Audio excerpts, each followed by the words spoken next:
Hey y'all, like the title suggests, in today's video, we're going to be doing an unboxing, an overview, if you want to, you can call it a review, of the Asus Prime X470 Pro motherboard. Let me roll that intro and I'll be right back and we'll get into what this board offers and we'll be taking a look at it when I take it out of the box. I'll be right back.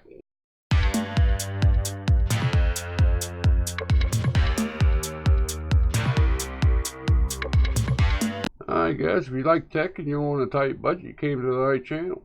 Make sure you give me a like on the video. There's a dislike button if you don't. There's a comment section. I go through them every weekend on my live show. And also don't forget that lonely little subscribe button. Turn that notification bell on. That way you know the next time I go live or I put out a video. Like I said in the intro, today we're going to be taking a look at the Asus Prime X470 Pro motherboard. This ain't the most expensive X470 motherboard. Actually, this is one of the cheaper ones. It runs about, right now is the day of the filming, which is 2/8 of 2020. It runs about $135. But we're going to run down the specs for you here, and then we'll get into the unboxing of it. Let's get into the specs of the motherboard here, shall we? Yes, we shall. Alright. Now, of course, being an X470 motherboard, it runs the AM4 socket. It is 3rd, 2nd, and 1st gen Ryzen compatible. It's got the X470 chipset. It's got 4 DIMM slots for your memory, max of 64 gigabits. It does do up to 3600 megahertz speeds with the OC. It does have ports on the back for integrated graphics. It has an HDMI port and it has a display port out. It does support multi-GPU, which is two-way SLI or crossfire configuration. It does come with an SLI bridge for you if you want to run 2 NVIDIA cards. Or with Crossfire, you don't need a bridge. It just runs through the bus, the motherboard itself. Expansion slots, you have 3 16 PCI Express 3 x 16 slots. You also have 3 of the PCI x2 at 1 slots, the wee little mini slots. The storage on this thing, it does have 2 M.2 slots. The top one, which I'll show you in the video, is underneath the heatsink. The M.2, it does support the NVMe drives. The second M.2 slot will not support NVMe. It only supports SATA drive. Which, when I get into the motherboard, I'll show you which one's which on that. The LAN, or the RJ45, it runs the Intel 1211-AT. That's the chipset in it to run your Ethernet off of. The audio is a Real-Link S1220A. It's an 8-channel high definition codec feature, Crystal Sound 3. The USB ports on this thing, you got 4 USB 3.1 Gen 1 ports. You have 1 USB 3.1 Gen 2 for the front panel. You have 4 USB 3.1 Gen ports, 2 at the back of the panel and 2 in the middle of the board. You have the 4 USB 2.0 ports, and you have the ASMedia 3.1 Gen 2 controller. Spatial features, you got 5-way optimization for dual intelligent processor 5. It's got fan export 4, Asus 5x protective 3. It's got Asus TPU. It's got Asus EPU. It does have the Aura, which is your RGB lighting. Asus exclusive features, the OWL Suite 3, the OWL charger, and the Turbo LAN. It has a quiet thermal solution. It has the Asus EZ DIY for crash-free BIOS 3 and the EZ Flash 3. That's for updating your BIOS. The Asus Q design, which has got a Q shield, a Q slot, a Q DIMM, and a Q connector. Turbo app featuring system performance tuning for special applications. Your back ports on the motherboard, you have 1 PS2 keyboard mouse combo port. You have 1 display port, 1 HDMI port. That's for if you run integrated graphics. You have the 1 RJ45 port, which runs that Intel chipset. You have 2 USB 3.1 Gen 2, which is teal green. You have 1 USB 3.1 Gen 1 Type-C port on the back. You have 5 USB 3.1 Gen 1s. you have one optical SPIF out, and you have five audio jacks. The internal layout of it, you have 2 RGB strip headers, you have one 3.1 gen, you have 2 USB 2 connectors, you have one MS3 or M.2 socket 3, that's for the PCI Express mode. The second M.2 runs SATA mode, like I done mentioned. You have 6 SATA ports, you have one fan controller, you have one CPU off fan connector, you have three chassis fan connectors, you have an AIO pump connector, you have a water pump connector, you have a 24-pin EXT, the 8-pin ATX, front panel audio, you have a system panel with the Q connector, that's for your power switch, your reset switch, your LED buttons. Yeah, it does come with a clear CMOS jumper. You have a 14 1-pin TPM connector. You have one COM port header. You have one T-Sense connector, which is temperature sensor connector. You have one USB 3.1 Gen 2 front panel connector. It says accessories in it. It comes with an owner manual. It has an Asus Q shield. It has 2 SATA cables, which one of them comes with a right angle connector, which I'll show you. It has one M.2 screw packet, which comes with 2 standoffs and 2 screws.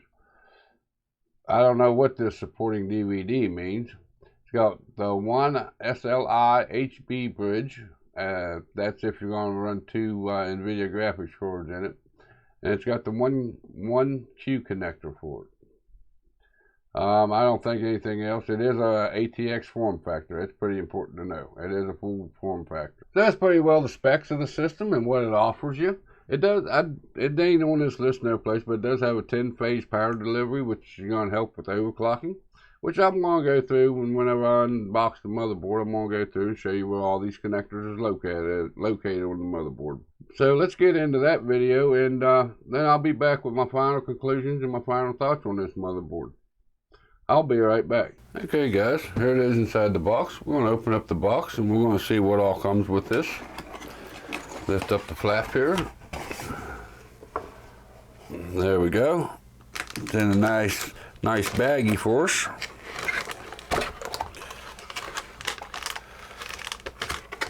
There's the motherboard itself in the anti-static bag. Pull out it in the sleeve. Underneath, what you get, the accessories that come with it is your I/O shield, which is just a plain metal backing. It's got the foam on the back. That's pretty nice. Get the manual, and yes, guys, that is a DVD for all you kids out there. That's old style media right there. But it's nice they include that. That's for the drivers and whatnot. Then you got an SLI bridge here. There we go, NVIDIA SLI. Right there you go. That's if you're going to run 2 graphics cards from NVIDIA. And if you're going to run Crossfire, it communicates through the motherboard, so you won't need one of them. Looks like you get 2 SATA cables. One has a 90-degree angle on it for the one end.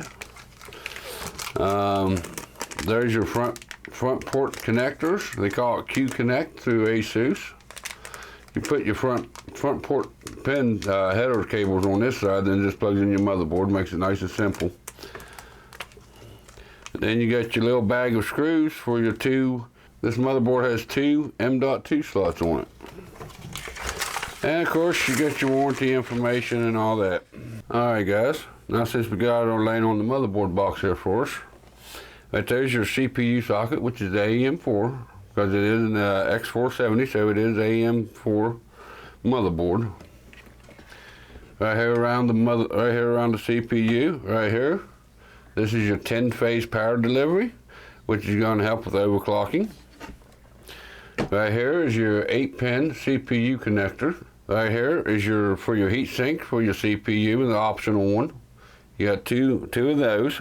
Right here is your 4 DIMM slots, which it will support up to 64 gigs of RAM, up to 3600 megahertz speeds. Right here is one of the 3 system fan headers you got. There's your 24 pin power connector. There's your USB 3.1 Gen 2 Type C connector for your front panel if your case supports it. We have 6 right-angled SATA ports. That's for your hard drives, optical drives, anything else that you need to connect to the motherboard for storage. Down here at the bottom, this here is your power. Down here at the bottom, this is your front panel connectors. Here's your other 2 system fan headers. USB 3 port. You got 2 USB 2 ports. Over here is your front port audio, right there. If you want to hook up your front port audio, right there's the connector for that. And this wee little white one right here is your 12-volt RGB header for your RGBs in your system, which, you know, everybody likes the RGB in the system. This motherboard supports 2 M.2 drives. One's right here. Your second one's up here underneath this heatsink. Right here's your second one underneath the heatsink. This one up here underneath the heatsink that I'll be using, that's good for the NVMe drives and SATA drives. This one down here at the bottom, this one right here, that's only good for SATA drives. So if you put an NVMe in here, it will work, but you won't get the top speeds out of it. So if you're going to use an NVMe drive, make sure you're going to use this top slot. Where your output goes, you have a PS2, that's for keyboard and mouse. You have 5 of the blue USB 3s, which is your USB 3.1 Gen 1s. Okay, if you're running onboard graphics, you have a display port and then display port and HDMI connector. These till ports, you have 2 of them, which is 3.1 second gen Type A ports for USB. Here's your RJ45 jack for your Ethernet. Here's your audio jacks. You have 5-way audio jacks, and that's speed diff audio jack if you use one of those. And as you can tell on the motherboard here, you do have heat sinks to help keep your VRMs cool for when you do your overclocking on this motherboard. And right here is your PCI Express slots. You have 3 full-length 16x16 slots here. And then it looks like you have 3x1 slots there, which I don't know if you can see this in the video or not, but your top 2 PCI Express slots here, they are reinforced with some kind of aluminum, maybe metal, for extra durability for your GPUs, try to help with the sag of the GPU a little bit, and help you not break them connectors off your motherboard. Right there's your AIO pump and chassis fan, which would be for your back fan system, back fan in your CAD chassis. And right there's another RGB where you can plug in another 12-volt RGB for your RGB lights or fans or whatnot. Alright, I went down through the specs for the motherboard. I pulled it out of the motherboard box for you. I showed you where all the connectors was on the motherboard. There's a few reasons why I chose this motherboard. The X470 chipset's more than enough for what I need.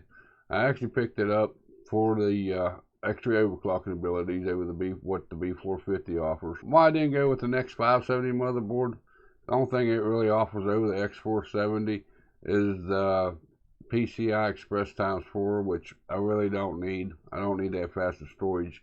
It don't do nothing for the graphics card or the performance of the graphics card, so there wasn't no sense in spending an extra $40–50 on the X570 motherboard, in my opinion anyways. But that's going to pretty well wrap it up for today's video, guys. Make sure you hit that like button or that dislike button if you don't. There's that comment section. I go through them every week on my live show at 11 o'clock Eastern Standard Time here on the channel. There's also links in the description if you'd like to follow me on Instagram and Twitter. I kind of show you reports that's coming in, and you know, you can get views of the videos before they go live usually. Make sure you hit that subscribe button, turn on that notification bell where you're notified next time I put out a video or I go live. And with all that being said, you all have a good day, and I'll see you in the next video or the next live stream.